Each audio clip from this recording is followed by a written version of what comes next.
Should you go with light or dark flooring? It can be a tough decision to make, but by the end of this video, you'll know exactly what's right for your home. I'll walk you through the real pros and cons of light versus dark flooring so you can feel confident about how it will look and hold up to your lifestyle. I've had clients go both ways, and honestly, both can work beautifully. One client had dark floors downstairs and decided to go with a much lighter, natural wood look upstairs. The second floor instantly felt brighter and they loved how it contrasted with their furniture. Another client had light cabinets and white quartz counters. They went with a deep brown floor that gave them the contrast they were looking for, and it tied the whole space together.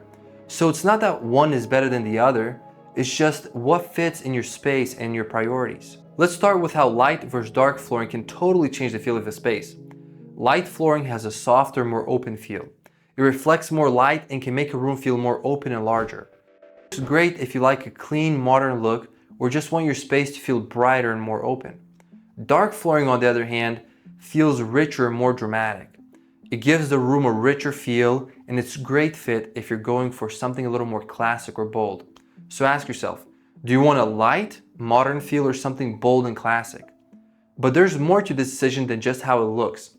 You've also got to think about how it will hold up to everyday use.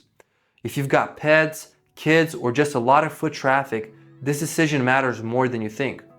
Darker floors tend to show everything: dust, footprints, and scratches, especially in homes with a lot of windows and sunlight. Even if you just cleaned it, it doesn't stay clean for long.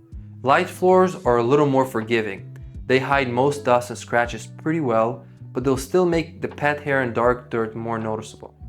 If you're looking for the lowest maintenance option, go with something in the middle. Midtones are the easiest to live with and manage the mess.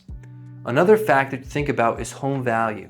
If you're planning to sell in the next few years, you might want to lean towards what's more widely appealing right now, like natural and light wood tones.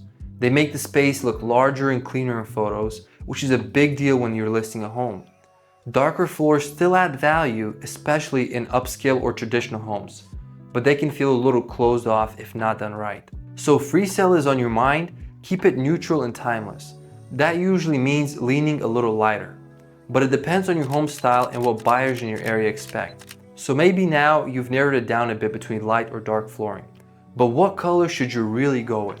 That's where a lot of homeowners get stuck. And in this next video, I'll walk you through exactly how to get it right, so you don't end up regretting the color you picked.